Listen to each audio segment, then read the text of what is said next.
I'm Robert Gaines with the free Time Mastermind Group, and this is our first podcast episode. I have guest Darren Maslach, a full-time and second-generation professional photographer, and he's got a fantastic story to tell about how he built his business, how he broke away from the family business and started on his own, and some of the secret recipe he uses to market his business to keep his books full of appointments. And this has been a long time coming, and the podcast itself has been a month in the works on the behind the scenes.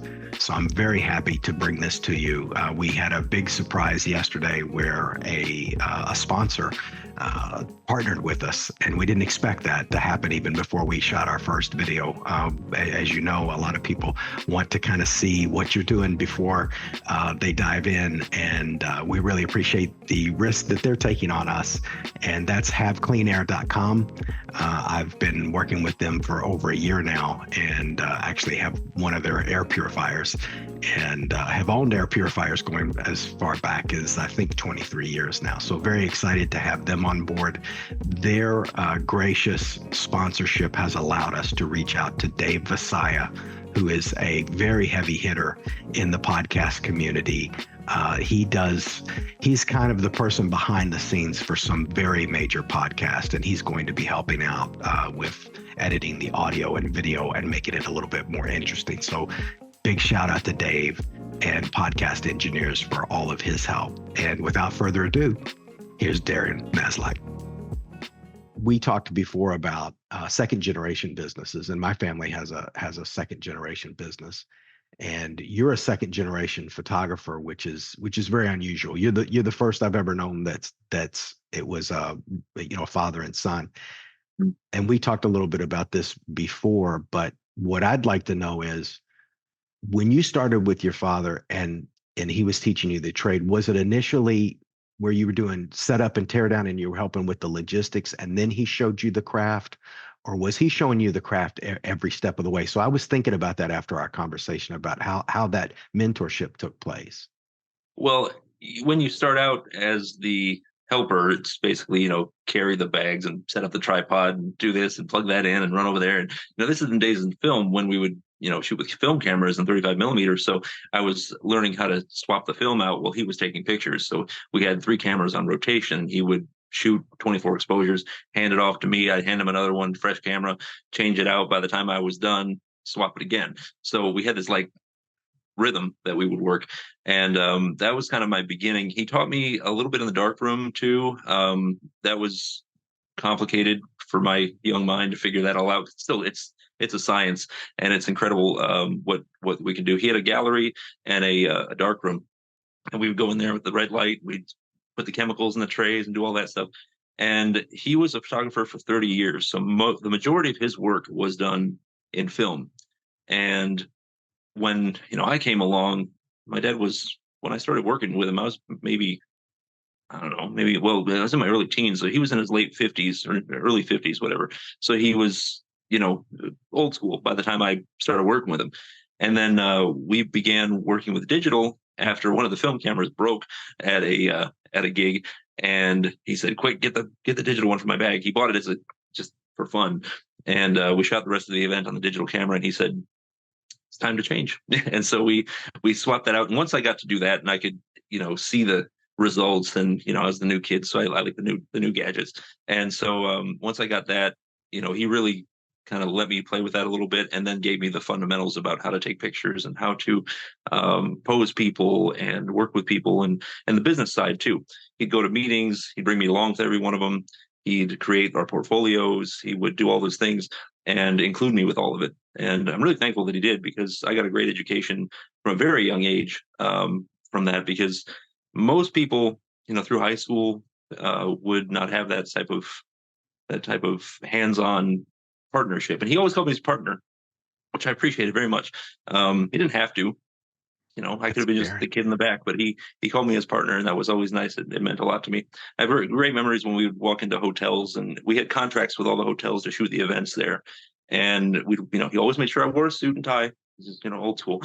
So he was like, suit and tie, show up on, 20 minutes early, walk in, and we'd walk in together, looking sharper than anybody else, because he made sure of that. And then, we'd carry big cameras in, and everybody look at us and, who are those guys? And it's great memories for me. My dad passed away a year and a half ago. So, it's really important to me that I carry on the legacy of what he taught me. And I know at this point, I've been doing this for 21 years.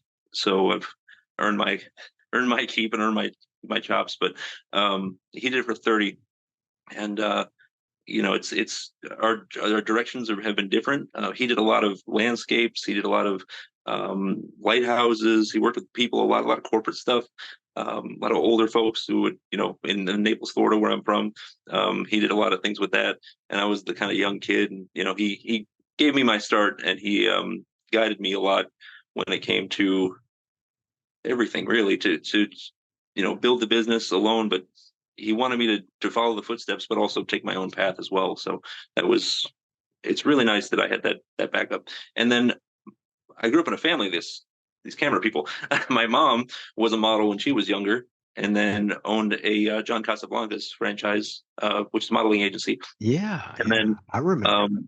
yeah, so she did that. And then my sister Tracy now owns Gray Models and Talent. She's a talent agent, and she had been doing agency stuff for quite a while, and modeling and all the talent industry stuff. So we grew up around cameras. My dad was doing camera stuff. Mom was doing camera stuff. My sister's doing camera stuff. It's only natural I picked up. So once I did, it turned out to be a great angle for me to work in, and I just love it, man. It's been great. It's been great to me. I enjoy so much about what I do and the people that I meet, and it's a big part of it is carry on the family legacy, though.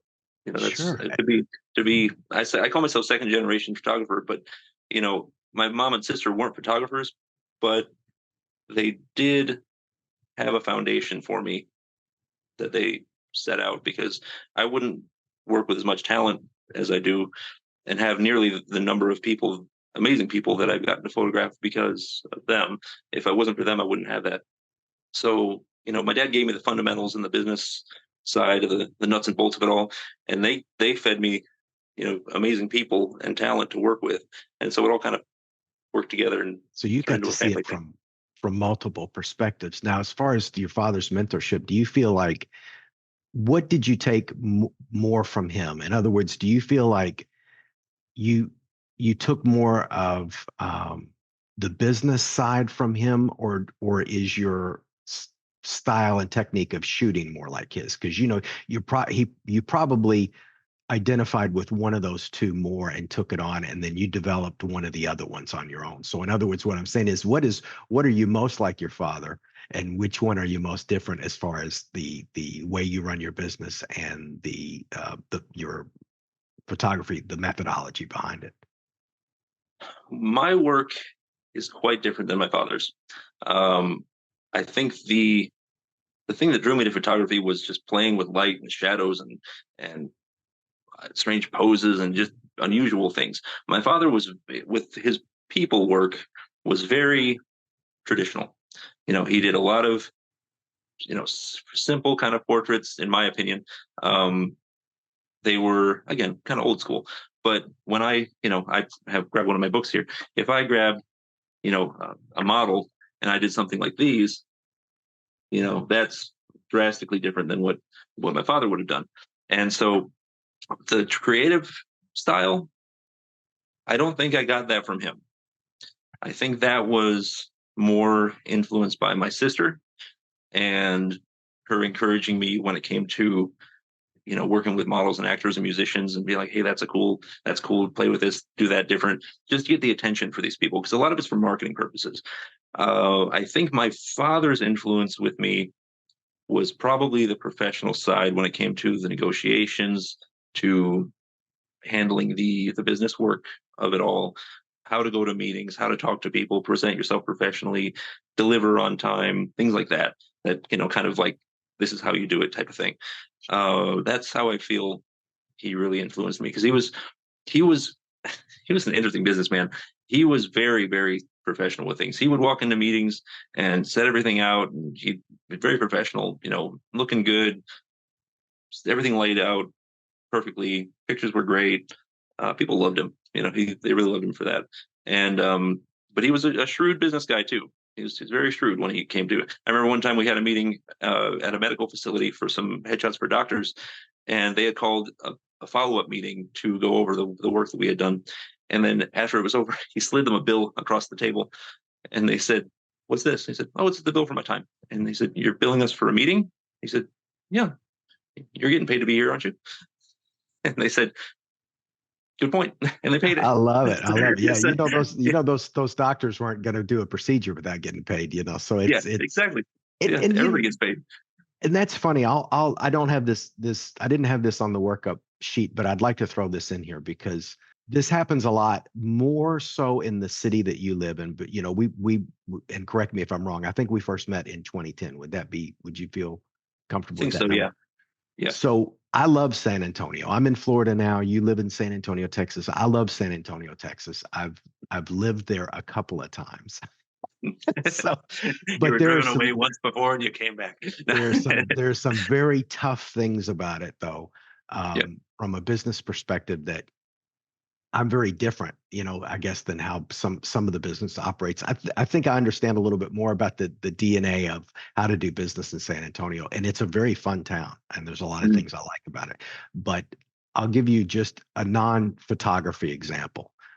San Antonio struggles with any type of artistic endeavor as far as the monetization. So I know people that are DJs, they have DJ equipment, and this happens everywhere. But I know in San Antonio, people have come to me, and I've heard a little bit more struggles where somebody has the equipment, they have the experience, and they'll get a phone call and they'll say, I'm having a wedding. We're gonna have about 4,000 people there. Can you come and DJ it for free? And you can promote yourself. You knew where I was going, and you can I know. promote yourself all you want. And it's like that, all of that equipment and taking it there and the value of that time. And again, sometimes that's not appreciated. And I don't want to get a bunch of hateful emails from San Antonians because I love Yeah. that town. But that city more so than others, they people that do artistic endeavors, that type of work is less understood what the extreme value of that is. And of course, now for you, you're not just a photographer that has all of this high-end equipment. You're a photographer with 21 years of experience. So an hour of your time is worth way more than an hour of somebody's time. But if you don't mind, if you could fly out here and go to this wedding, you can promote yourself all you want. No, I'm just kidding. Thank But you. I appreciate that. you've been pitched that way, I'm sure, in San Antonio. Have you had people try to get basically something for nothing? Oh, all the time. It doesn't happen too much anymore because I'm pretty well known in San Antonio at this point. When you're beginning as a photographer, everybody will say, "Hey, come over here. I want you to build your portfolio with me, or I want you to go to my wedding or my party or whatever, and I want you to, you can meet people and share your work." Great. Well, it's going to cost me money to go. It's going to cost me, all my equipment to go. What do I get? Oh, you get to post it on Facebook. Like, well, I can, it doesn't work. But unfortunately, a lot of new people will fall for that and they do say yes. The saturation of the market is incredible at this point. If you go to any photography group on Facebook or any group anywhere, and you say, looking for a photographer for my wedding or looking for a photographer for my headshots or whatever, or I want to be a model, you'll get 100 people. No doubt, no joke. 100 people will comment underneath it and say, yeah, pick me. I'd love to help. I'd love to help. Shoot with me. And they're doing it to build their portfolio, which is great. But it just fills the space with these people Sure. who are not understanding that you actually should be charging for these things. And it hurts it a little bit. That it's called TFP, or trade for photos, or time for photos. You can help yourself a little bit with some good photo shoots like that, but in the long run, it's not helping, Sure. in a major way. I And have people who will come to me with different ideas, I'll call them, where they think they're going to help me by allowing me the privilege to take my $5,000 camera and take pictures of them with it and add it to my website or my oh wow. portfolio. And so I'm like, it's not really helpful to me or you, to do that. They just want to get something for free. And I get it, but when it comes to people who really take it seriously for so long, we just see a different value in it. But I'll have people, even today, I had a guy not too long ago ask me to travel for free, and ask me if I would, get on an airplane and go somewhere for no cover, no On charge. an airplane. Yeah, to Wow. fly out to photograph him. And I'm like, I can't do that. That's, plane tickets are expensive, and it's going to take 2 days of my time, and we can't do it. But it's not that they have any malicious intent behind it. They just don't understand. They don't And understand. ideally we all get, paid $1 million for all of our work, and especially artists. I mean, I see it's the same thing as seeing a guitar player at a restaurant who's singing their heart out. And Yes, I look at that and okay, we exactly. kind of take it for granted. Do you know how hard it is to learn how to play guitar? Like, I've do you know how tried hard that is? I've tried. several It's times. It's not, that I can never get past the part where it's not fun to get to the fun part. I Yeah, it's I rough, can't but do two different. I can't do two different things. So I can't. sure. But you know how hard we take it for granted. There's a guy playing a guitar over there. Yeah, that took years to get to that point. That's Give the right. guy some money, But it's just the way it is. The arts have never really been appreciated like they should be, And and some of so that, since the audience here are mostly entrepreneurs, the reason for this. So let's talk about the why. Um, the why is the barrier to entry. So an artist, if I painted, and I've done some things, I had the gallery and I tried a little bit, and then when I got to see what a real artist looks like, I was like, oh, okay, I need to put the brush down because I'm not, I don't know what I'm doing, and I don't want to spend 10 years trying to figure it out. So I just surrounded myself with talented people, and I sold their work. But in the mind of a buyer who's never studied art, they think, well, what is it? A canvas and a paint and a brush. A yeah. photographer, yeah, you can come with an iPhone nowadays. I mean, people think that. I mean, you can get some great photos out of an iPhone, let's be honest, but Oh it's yeah. not going to be that $5,000 camera you've got there, because we've got aperture. There's things that they're not going to know that Yeah. what that camera could do that an iPhone can't do. Mhm. But it's barrier to entry. The DJs that I mentioned earlier, you could go on Amazon and get basically an amateur photography kit, an amateur DJ kit, an amateur visual artist kit, the paints, the canvas, Yeah. and boom, you're in business. Yep. And in the mind of the client and the customer, that's what the market thinks if they Mhm. haven't ever gone through an artistic endeavor before. And that's a tough thing because also too, and I dealt with this with in the visual arts where people didn't spend a lot of time cultivating their talent, but Mhm. they wanted to sell their art. They wanted, and I have to be careful here because I want to keep it positive, but for some of the artists that I ran into that were a little bit less serious, it was more important for them to live the lifestyle of an artist than to spend the time to cultivate. So I always said that's the difference between an artist and an artiste. An artiste is somebody that wears the funny hat and they act weird at parties. And then there's the person who's spent 15 years learning how to do complex layers of oil painting, and I've gone into people's studios and they've been working on they paint other things, but they've got one piece they've been working on for 3 years, and Oh yeah. you can't crank out a wall size oil painting of a battle scene of Thermopylae in Yeah. you can't that you have to be at a certain level to be something like that. And they read because the oil, you can go back and rework it because the oil takes a long time to dry. um, they'll just go back and rework those scenes, and those top artists are amazing to see Mhm. that level of work. But there are people that went to hobby, no offense, went to Hobby Lobby, spent $25, they painted three things, and then they'll go to a gallery and say, here's the stuff, I'm ready, I need an agent. Yeah, nice. And I'm really hoping that the next phase of my career is to become a creative weirdo with the little glasses and the beret and the whole deal. You I can, want that. I you've want to paid your charge a dues. million dollars. You can I do want it. to charge. You've been in the game 21 years. You could do whatever you want. It's the Yeah, guy I that's got the been in ponytail 21 already. I years. could just get the turtleneck and just be one of those people who doesn't make eye contact, and I'll speak with an Austrian accent for some reason. I can just, I want that. I want to be the weirdo. I would say the number one thing on your list is wear sunglasses indoors. I I should. would, that's always been one of my, when I see that, I think, this person, they're definitely they're definitely serious when they do that. That's like, I Yeah, know and this then person. you got to wear a scarf. Got to have a scarf too. That's big too. Yeah, yeah, yeah, yeah. Look like you're about ready to step onto a yacht, and that just immediately just jumps you right up. That's So what I'm looking for. I need that kind of input, Robert. I appreciate that. I, I'm hoping if you check on, we'll follow up on this podcast in about a year, and I'm just going to be, I won't even make eye contact with you. It's going to be off to the side, and that's I'm gonna perfect. be, yeah, I'm going to be a real weirdo. So just stay tuned for that, folks. It's going to be Definitely. great. And then definitely, yeah, do that and do a no show. Like come in, like it's a 1 hour podcast. Come in 1 minute before the hour is over. Uh, and just Nice. and then pretend like nothing happened. That would be the ultimate.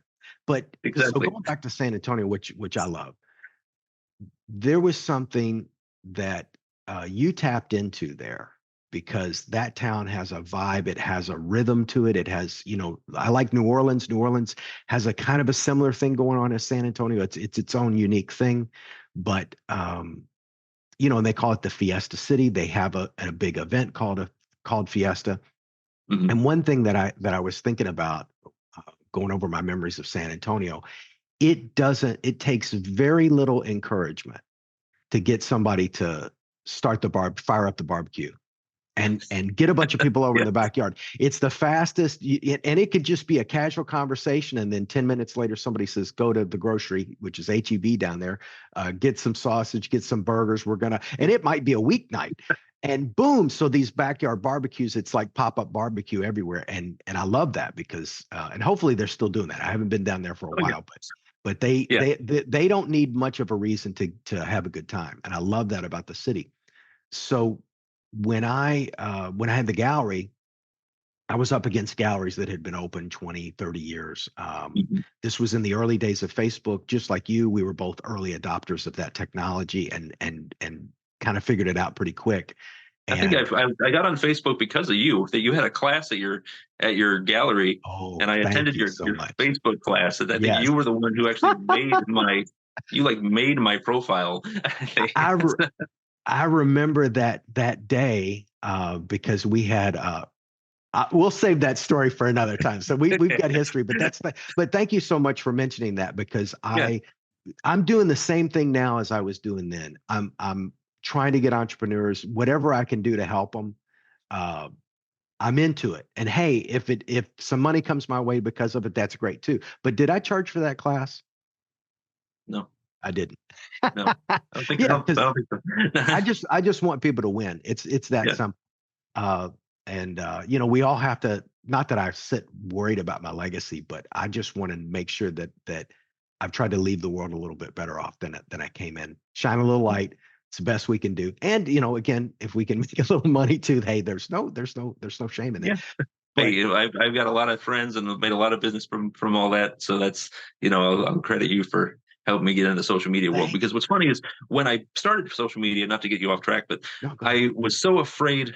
We're talking about marketing and how to network ourselves.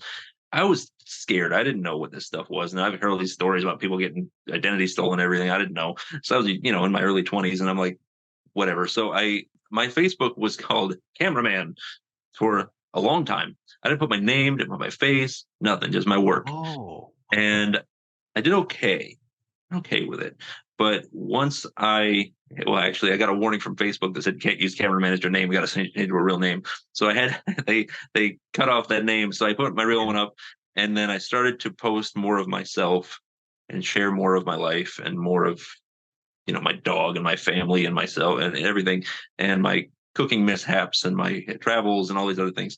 And that's really when a lot of my work got a major boost, was just to show that personal side. And that was kind of what social media does for a lot of people. When people are afraid to share something, especially artists, because we're all kooky and weird, but if we can put that personal touch to it, it helps a lot. And like San Antonio didn't really receive me as well when I was hiding that way. I had to put myself out there more. And people want to know who they're working with. They want to know who you are, what you're about. Are you funny? Are you what do you like? And people here, people most places, I think, will identify with that. And if you're able to tap into that personal side with people and make that personal connection, beyond that, it's just people talk about sales. I'm not selling anything to people. You get to know me, you see what I can do. Do you like it? Great. Let's make something happen. So I don't have to do a sales pitch when you know me. You know what I mean? I don't have to finagle anything out of you. It's not a cold call. So that helps a lot. No, just with the putting myself out there, as you were saying, we're getting into the San Antonio market, meeting as many people as possible, and putting the effort forward to just not only see my work but see me is really important. And it took me a while to get that, but I finally kind of tapped into it, and I got it a little bit, and that's when business got good. That's when it really got good. And you said something that's come up 3 times in the last 2 days, and I'm glad you said it because I introduced it in another session that I did this morning, and I think you said it better than I did. But what I said early this morning was whether you're a painter or a musician writing a song, a vlogger, a blogger, if you think about the movies and let's think about the autobiographies and books about personal experience that later became movies, or just the books themselves. The people that were not afraid to expose vulnerability, and that vulnerability connected with the audience, that's what gets Oscars. You Mhm. know, the Avengers is never going to get an Oscar for dramatic acting, and it's I love some of the movies, but when you look at and even the actor themselves has to portray that role, and they have to tap into things that they experience to be able to project that role. Mhm. So that's what we talked about this morning. That people really like you to be vulnerable. The way we were taught because I'm pretty solidly Gen X, and that was so Gen X and further back was, as a man, don't show any vulnerability. You've got to be right all the time. You have to, and we're finding out now that's not the case. If you show humility, if you show willing to show weakness, but you got to realize too, there's a flip side to that. If that vulnerability doesn't resonate, the internet can be a vicious pile of Mhm. pit bulls that will say that, somebody will sit there for an hour to say that one, they're going to shoot that dart, man, just right into your heart. Get it out of there. Yeah. Yeah. Somebody that's never met you, doesn't know you. I read a comment yesterday on Jeff Walker, who wrote the book Launch. He's a New York Times best-selling author, dynamite guy, gives away information. He's not he's very legitimate. I mean, I'd love to do business with this guy. And he helps businesses launch, and he's got a good channel going. And somebody wrote a comment yesterday. I won't repeat it, but it was so off base, and so like if I was him, it bothered me that they wrote that, which is unusual because normally. But I thought, wow, how much they must be, honestly, how much they must be hurting inside to Yeah, say that's something the like truth. that to a stranger. Yeah, So that's the flip side to the vulnerability. there's something wrong in that person's life, and I feel bad for them. If Yes. something says something that negative and it comes out of them behind the Yes. shield of the screen, there's always negativity no matter what you do. That's Was it right. Mr. Beast, the YouTuber that cured people's vision? Like, what's it, 10,000 people or something like that? He cured their Yeah. eyesight with surgeries in all And over the and, world. and the And people wells in said, oh, he Africa just did it. and He only did it for the YouTube views. It's like, what? Like, he's literally curing people's vision, and someone has to yes. criticize it. It's like, Yes. but yeah, And you got to remember that the people who are going to criticize things really aren't even qualified to do so. If they have a critique or they have something to say, you ask yourself, like, do they actually know what they're talking about? Do they have any background in this? Do they have something to say to it that has value? Probably not. And if not, then let it go. there's there and It's there's silly. an acronym that I don't have memorized, but I know it's think. So before you post anything, before you do anything, and I'll have to put a link here in the description somewhere to think, or I'll write it out in the comments. But it's really good. And one mistake that I made in the past is I always fancied myself as a comedian, but that did not serve me in a lot of ways, and especially because my humor was that sarcastic. And I know a lot of people have great sarcastic senses of humor, and I can handle a lot of sarcasm. Like if somebody wants to pick on things that they know kind of irritate me, I think it's funny. I feel appreciated that they take the time just to even press on that button that they know I Yeah. have. So I almost can say I like it in a way, because it's just funny to me that they even bother to take the effort.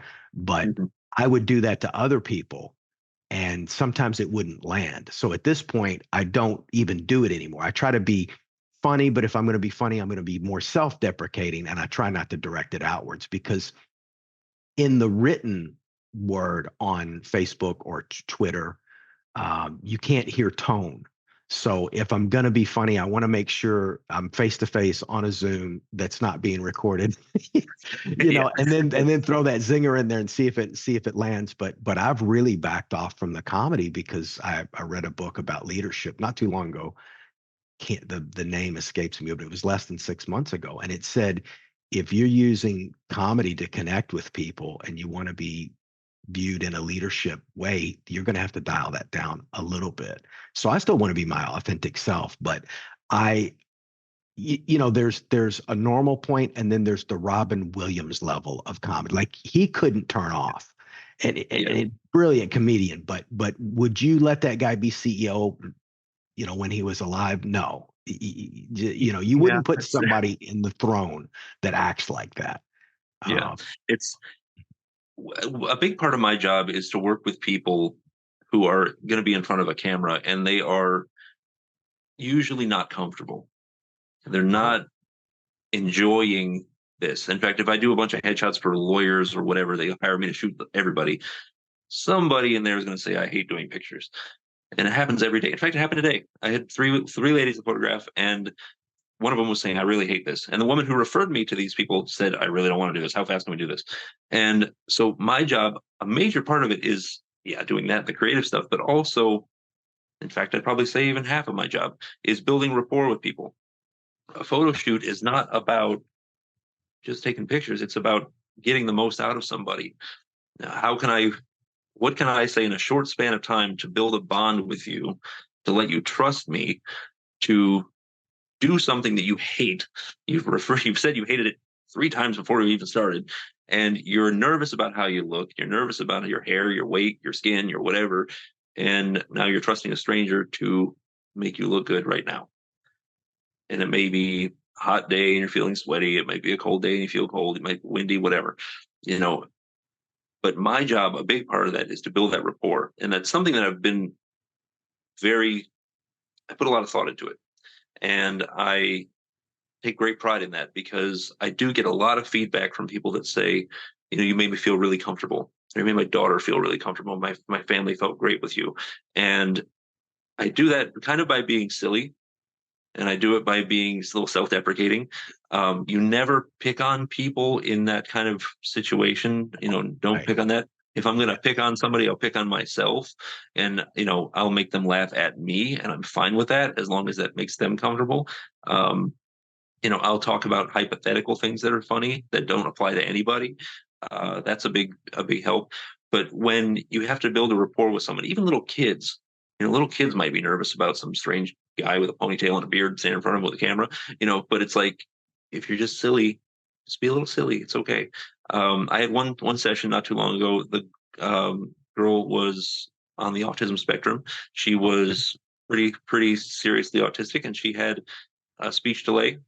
And one of the things she was doing was meowing, and she would meow. And that's just kind of what she did. She repeated a lot of things and she meowed, and it was really sweet. And we kind of, the parents kind of wondered if we would get great pictures with her, and so I meowed back, and it made her smile, and we built a little friendship in the hour that we were working together, and it was great.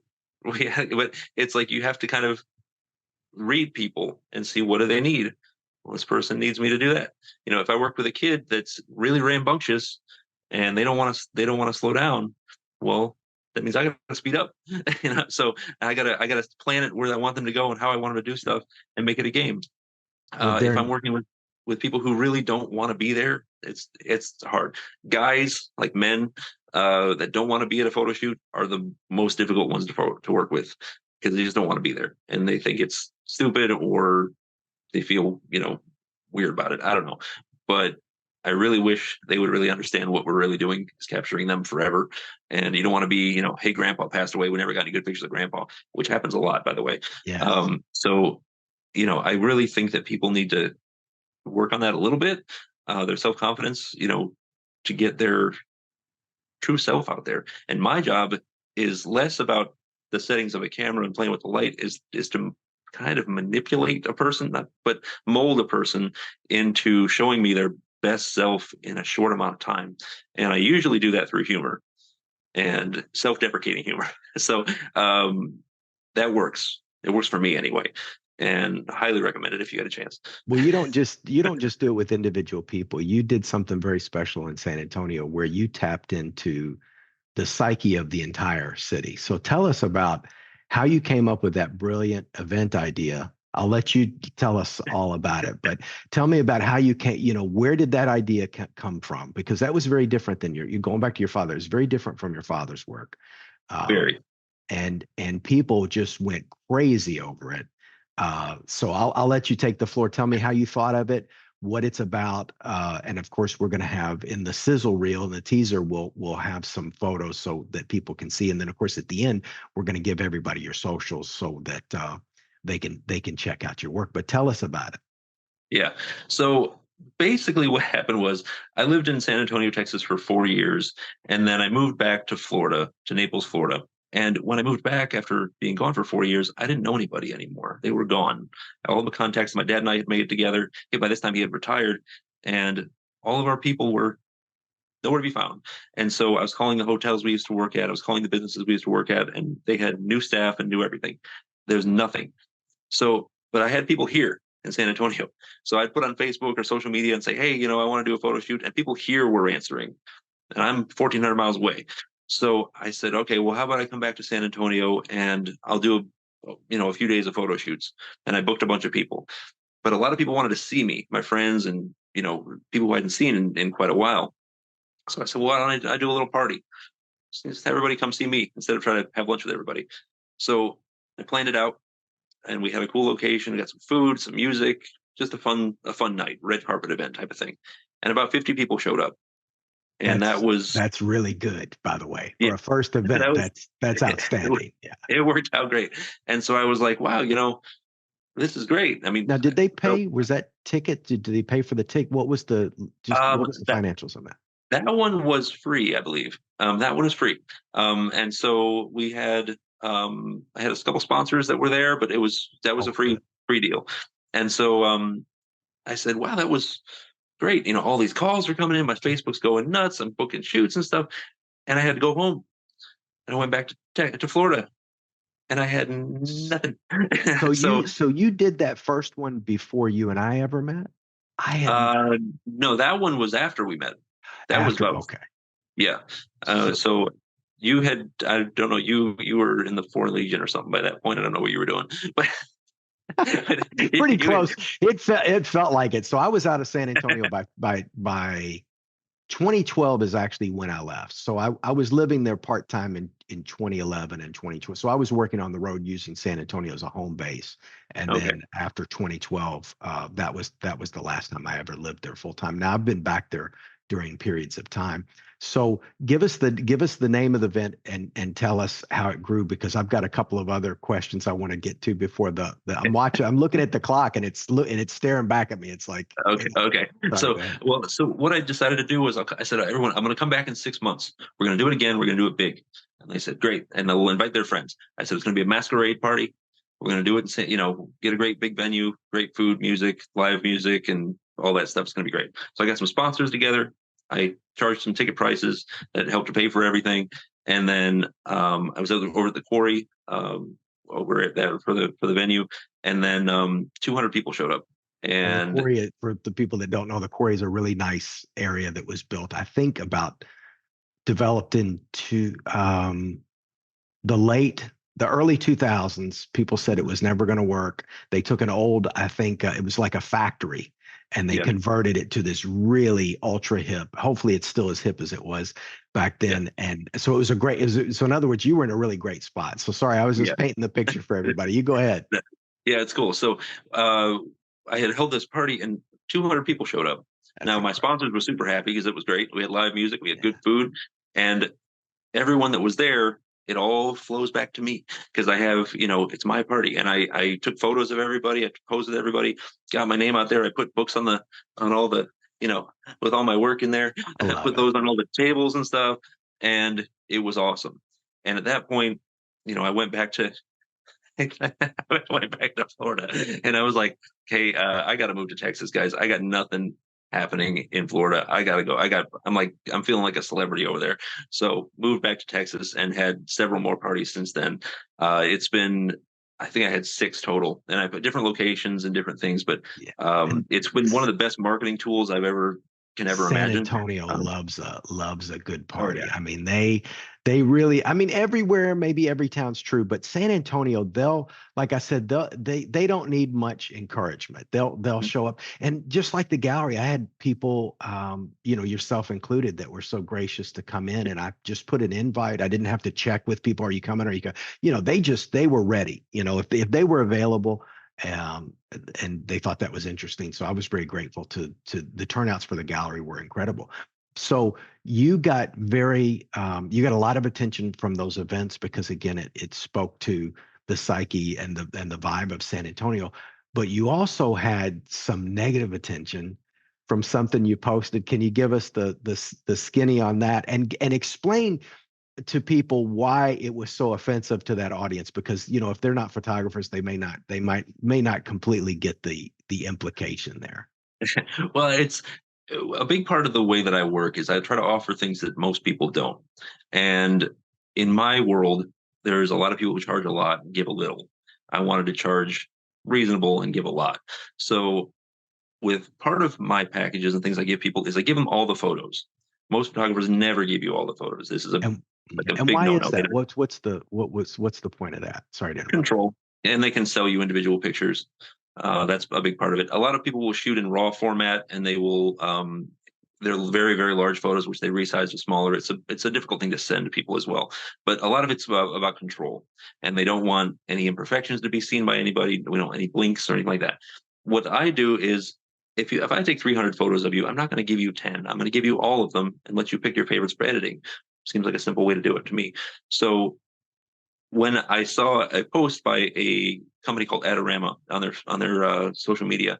Adorama is like Huge. Amazon.com. Yeah, It's like Amazon for huge. photographers, right? They're huge. So they made a post with what's his name, Flynn from Tangled, the cartoon. He had all the swords pointed at his throat, and he's held up against a wall with all these swords, and said, "What's your photography opinion that would put you in this situation?"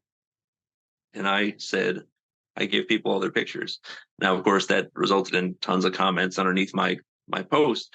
And then Adorama screenshotted it and shared it on their Twitter and their social media the next day.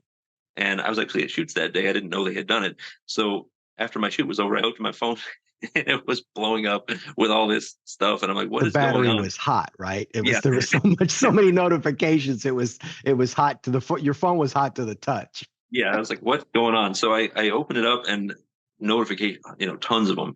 And this is like Amazon sharing your message, right? So I'm just like, and they had shared it and said, what are your thoughts on giving people all their pictures? All the photographers said, no, never, not a chance, not for less than $1,000, not blah, blah, blah. Just rows and rows and rows of comments saying they would never ever do this. And I said, thank you for proving my point, because now I'm going to use this. I'm going to screenshot your thing and I'm going to share it on mine to show that nobody else does what I do. Nobody else is giving you these pictures. So when you hire me, you get all your pictures, all your work. And I just used it for a sales thing, That's right. and it worked great. And I So sorry, go ahead. you have to do things that other people won't. I call it out loving your competition. Oh, You there know, you go. And yeah. I just finished the book called Get Different a few days ago. I'm burning Mhm. through audiobooks. And I think that's Mike Michalowicz. I want to make sure I credit that properly. And Nice. I think you and I talked a little bit about how to set yourself aside by being different. You need to be different in a way that the customer understands that adds value.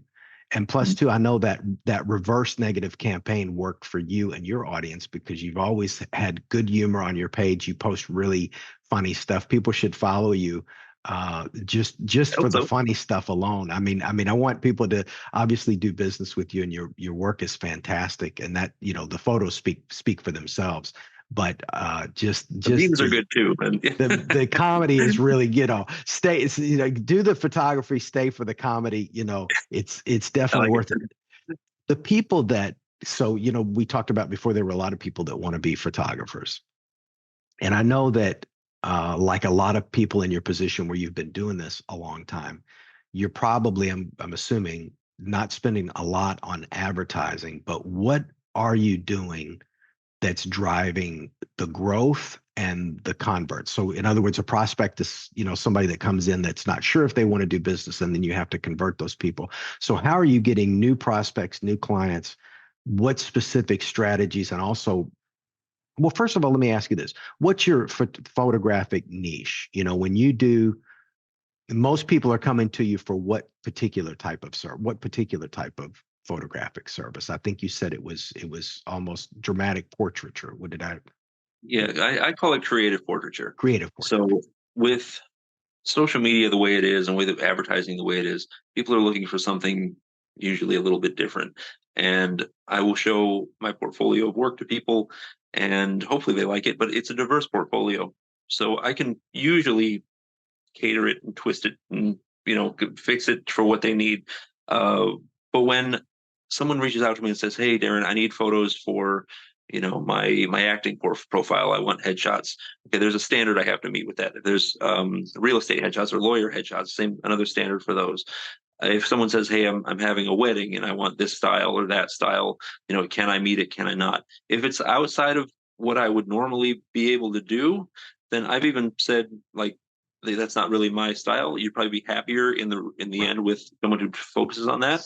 But I can usually kind of be a chameleon and kind of change to cater to people's needs. But Is, people reach is out to me for creative portraits. and is that mostly coming through Facebook? In other words, what's um, the main driver for your phone calls? When you're booking with people, where's the majority of that coming from?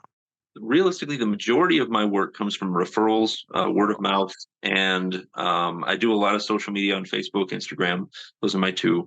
But you really, at this point, the majority of people that reach out to me have come from referrals and repeat clients like that. But word of mouth and referrals are huge with me.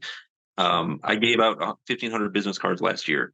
And so, I my 2 boxes from Vistaprint, and I'm like, that's 2 of them. So those both went out. They're gone. When I work with people, the great thing about being a photographer is that I can meet you right now and say you're a real estate agent. Okay, we do some headshots for you now. You got houses to sell? I'll go take pictures of those too. Your daughter's getting married? Let me get her pictures as well. You got a grandbaby on the way or whatever? I got you. I can stagger one thing after another with people. And so I'll work with somebody who's a doctor, for example, and then they have a daughter. Well, I'll photograph the daughter over here. That doctor's going to be in a magazine. I'm going to shoot that for them as well. In fact, Dr. Pinkston is actually on the cover of Essay Monthly magazine right now. I shot that cover. So there's one thing that's really nice about being a photographer is I can do multiple things for different people, and that really helps drive business. Social media is huge. With Instagram especially, you are more drawn to, well, the views are usually sexy girls or certain niche products and niche things that you can promote for. And I don't do a lot of those, but typically I want more like dramatic work. I want more like really interesting lighting, really interesting powerful portraits of people. And that's what I like the most. But so Facebook is probably my main Okay. hub for And, for a lot of the work. and let me ask you about the referrals. Are you doing some formalized preemptive action? In other words, after the session, you're saying, "Hey, if you know anybody," or because there's only two ways this is happening. I'm trying to figure out your recipe. So it's going to be one or two things. Either you're really good at explaining that to them and getting them invested in sending you a referral so you have some form, or you're just developing a level of a relationship with those people where they want to send you. And either one is fine. I consider them both equally valid. But what do you think is your secret It's sauce? it's raw sex appeal, Robert. It's I just knew it. pure I knew. animalistic. I knew it. I'm kidding. I knew it. No, I think that realistically, when I do a session with people, the nice thing about it is that I will, talk to them and say, hey, if you know anybody else, reach out Okay. to me, let me know. Uh, and what's great about my work is that everything that I do is advertising built in. When they post these That's pictures, very they true. share these pictures. Hey, who shared them or who took them? Darren took them. So you're He's not good. branding your photos, because I've seen a lot of people where there's a logo or and you're not doing that. So somebody has to take an effort to somebody has to ask that part. So if they're posting the wedding photos, Mhm. somebody has to ask who shot that. Well, typically when people make a post, they can tag you, give you credit in the post. They can. I can put a my website or I usually put my Right. website in my pictures as a not really a watermark, but in the bottom corner somewhere. Watermarks are kind of outdated in my opinion. There's no real reason to do them. In Sure. fact, you can edit them out if you really want to, but you can with social media you tag the people who take the pictures That's for right. you. So Yeah. that leads right back to your Well, page. what's funny about that is the fact that you're not doing that. And I know some people have the option to tag you. Some people, the customer has the option, but it's not automatic. So it's brilliant that because you are booked to the gills. Every photographer wants to be a full-time photographer, and you've Yeah. been that for a very long time. So that you've achieved something that very you're one of, and I had a gallery. I knew tons of Yeah. photographers. You're probably one of two or three that I know that do it full time. Yeah. So it's a very rare. So The crazy ones. that really speaks to the connect, the quality of the photos that you take, and number two, the connection you're making with these people, because you're not even pushing the watermarks. You're not pushing, I can tell from the way you're talking, you're not saying, hey, make sure to tag. You're not doing any of No, that. You're not no. twisting any arms, and you're booked to the gills. That's fantastic. Yeah. If you don't mind, I'm going to look over here and check my little sheet. So you Yep. covered some things already about the different services, because I know you were doing some real estate shoots at one Mhm. time and I enjoy that too. There's some beautiful homes there in San Antonio. So we got through that. You said that Facebook is where a lot of your leads are coming from, and that didn't surprise me. That's where I would have guessed they came from, even though Instagram is a more visual medium. uh, Mhm. Facebook is better at telling a story. I just think, and of course, Facebook's an older demographic. Um, you've got Gen X, you've got Gen Z, you've got some millennials on there, and then everybody younger than that, you won't find them as much on Mhm. Facebook. So it's a little bit more. Facebook is now an older technology, and Yeah. you're seeing. If you talk to somebody who's 16 and say Facebook, they'll say, "Yeah, my grandpa's on Facebook." So Yeah. Yeah. Well, it's you got to remember though, I'm not getting hired by 16-year-olds, that's and true. that's Yeah, that's the thing is you have to understand who your clients are, who's going to that's pay you, exactly right. and if you want to be an artist, that's awesome. But if being a photographer, well, great. Is that 16-year-old going to pay you? No. No, And a lot of if we have a lot of models and things like that, a lot of models don't want to pay for stuff either because photographers fall all over themselves to take pictures of the pretty girls. And so there's an issue with that because all these guys are chasing these this attention and they want to meet these girls. Well, the trouble is they're not actually great photographers, number one. The girls aren't getting good pictures, number two. Guys are kind of creepy, number three, and the girls aren't paying for it. So it creates this kind of weird relationship that doesn't doesn't work. sure. So that's Instagram. Instagram's like that. TikTok's another thing too. That's a whole other animal. I don't really want to get into it, which is Yeah, going to get banned here pretty soon anyway. So it That's doesn't really matter. it sounds like it. Well, let me ask you, just wrapping up, something that a lot of different services have, and I don't get. I'm going to take a guess. I don't get the impression that you're doing this, even though a lot of service-based businesses do this. So they'll get somebody in with a lower cost service. And I've seen wedding photographers do this. That they have all of these packages, and it goes up and up and up.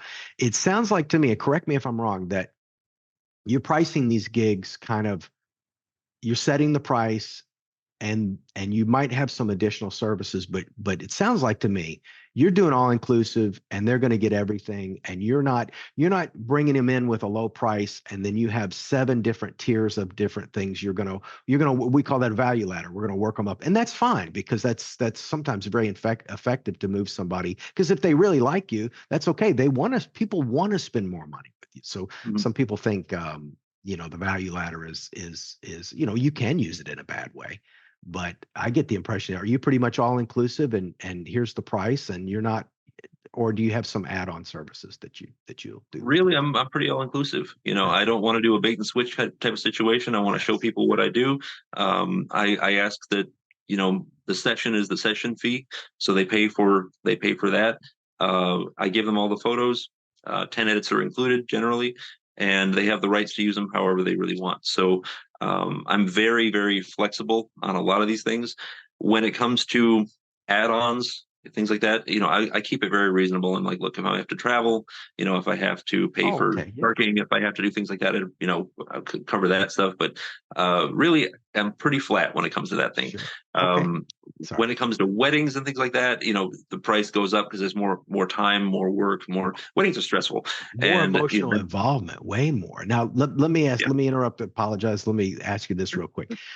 What type of photography pays the most, and which one would you rather do? Because I know sometimes they're not the same thing. Sometimes the thing that pays the most is not the thing that excites you. So where's the big money, but what's the thing that makes you wake up in the morning and say, I got one of these today? What are Mhm. those two? The big money stuff would be corporate advertising, and weddings are the big ones usually. If you get into product advertising or corporate advertising, publications, that kind of thing, you're talking 5 figures for some of these things that are, if you're photographing for cars, or you're photographing for products for social media, and they're doing a big ad campaign, we're talking maybe 30 grand for some of these Gotcha. And you shoots. do travel for Um, your shoots too. You're not mhm. just shooting in San Antonio. We talked about this before. I think you've got one out on the East Coast where you guys are going to potentially Yeah, be shooting I, in NYC. yeah, I did. Went to New York not too long ago, North Carolina, where my sister is. I go there all the time. Florida too, Atlanta. I was in Alabama not that long ago. But I mean, really, the ones that excite me the most, where I get to get creative. Model photos, musician photos. I like musicians. They always like something weird. Those are neat. And, like, when I get to work with like an airplane or with horses, or something like unique like that is pretty cool. I don't do a Yeah. lot of landscapes because landscapes don't pay you anything, but but like landscapes would be like the least financially returnable photo work you can do, unless you sell big prints like that, then you can sell them, but it's tricky. But like weddings, typically people are running between 3,000 to $10,000 to shoot a wedding, depending on what they're believe offering. it. You can I the believe it. top guys are doing 20-25 grand to shoot a wedding sometimes, and they're doing amazing stuff, and they're worth it as long as people stay married, but they're worth it. Those So mem um that's the biggest day. I can't think of, there aren't two, when I graduated the Army, basic training, because not all the guys that got on the bus graduated. We lost the group I went through. For some reason, we lost a lot of guys. It was yeah, shocking, and there's some reasons for that, but that's for another podcast. And yeah. then graduation from college, and wedding day, and then the day your son or daughter gets married. And so those are the biggest moments of your life, of those milestones. And I think that's incredible that you're in a position to be a part of that narrative and be a part of that story. And I think we're Capture very, sorry, go ahead. to capture it beautifully, and being trusted to capture that moment beautifully. That's really what you're paying for, is that you're trusting that person to be able to knock it out of the park when that big moment happens, and they're going to be in the right position, get the picture the right way, make it happen, reliably, effectively, repeatedly, and get those things done the right way. I watched something with Kevin O'Leary from Shark Tank recently, and he was talking about, you know, years ago he would have chosen, who that engineers would be the most important people to hire, and now he's talking about photographers and videographers are paramount, and making 25, 30, $45,000 for product work to show their products and get those things sold through social media and through television. And he said, I would have hired engineers in the past. Now I'm hiring photographers, and you want to sell a product? Well, you got to make it first. Yes. But it's the photographers that are going to put it in front of people. It's the videographers that are going to make people look at it and, stare at it and want it, so these are the people that put it in front of people and make it look good and make you look good. And, the value there, especially in this day and age with these phones and video calls and all this stuff we're doing is better than ever. And we live in an amazing time.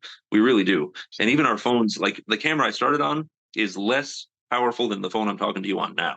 And people say, well, you can't, like you mentioned iPhones earlier for photos. Yeah, you can take great pictures of these phones. They're amazing. I won't do it for professional shoot, but realistically, this thing whoops my old camera. Yeah. I mean, it really does. And in the future, they'll only get better. And hopefully we'll keep up. Now, AI is going to be a whole new thing, though. We're going to see what AI does here pretty soon. That's a new world that a lot of people are kind of wondering what's going to happen there. Chat GPT is incredible. I use it every single day. I even have the paid version, and that's another conversation for another time, because its advantages are only matched by its disadvantages. And there are things, I've took screenshots of interactions I've had with chat that are mind bending, and it shows that it has so far to go. So the AI threat, I never felt that, because when you're showing me a picture of a guy with 16 fingers on his hand, I don't think you're going to pose a threat to society. Yeah. But and in wrapping up, Darren, I wanted to make sure that people could get a hold of you. Of course, there's going to be content added to the end with everything. But if you don't mind, whatever you feel comfortable sharing, let's get your URL, your website, where to find you. How can people find you? Sure. Well, my website is thedudewiththecamera.net. My name is Darren Maslach. That's DarrenMaslach. You can look at me on Facebook, and on Instagram, it's the Dude with the Camera with underscores between each word. Fantastic. Do you want at the end, when I add some information, do you feel comfortable putting your direct email on there, or do you want to? Yeah, we can do that. My direct email is the Dude with the Camera. It's tdwtc.photography@gmail.com. We'll post that. That'll be a little easier for them. Well, thank you so much. I appreciate your time. It was good catching up. And when I get back to San Antonio, I can tell you there's food that they do in San Antonio that I can't get anywhere here in Florida. Like carne guisada, one of my favorite things, which is basically their version of a beef stew, kind of. I'm oversimplifying. You can't get it here. You can get carne, whatever the other one is, but carne guisada, I haven't seen it on a menu outside of South Texas. It must be Tex-Mex, because I don't see. You get carne asada anywhere in the U.S., but carne guisada, that must be a South Texas thing. And I love that stuff. It's got to be barbacoa. You're not going to get barbacoa down there either. That's right. It's hard to find. It's a few little spots here, but you're right. Good barbacoa. That's a Sunday special there in San Antonio. And handmade tortillas, that's a specialty in San Antonio. You'll get a few out here, but most of the time it's grocery store tortillas, even in restaurants. But it's an amazing place. Thank you so much, Robert. For dropping in. You. Yeah. Hopefully we'll do this again soon. Yeah, I hope so, man. It's good to see you. It's been too long. So let's keep in touch, and thank you for the opportunity to do this. I really appreciate it. Thank you all for watching. Thank you, Darren. Thank you. Bye-bye. Thank you for joining us on the first ever episode of the Free Time Mastermind podcast with our guest, Darren Maslach. Thank you so much, Darren, for joining us. Also, thank you to HaveCleanAir.com as our sponsor. It would not be possible without you guys. And of course, that allowed us to get the incredible Dave Visaya and podcast engineers involved. We're very excited to have them with us, and hopefully we can continue that relationship for the foreseeable future. Thank you so much. I don't know where you're watching this, what social media platform, but please like, subscribe, whatever you're supposed to do on the respective platform. And we hope to see you soon. Thank you so much.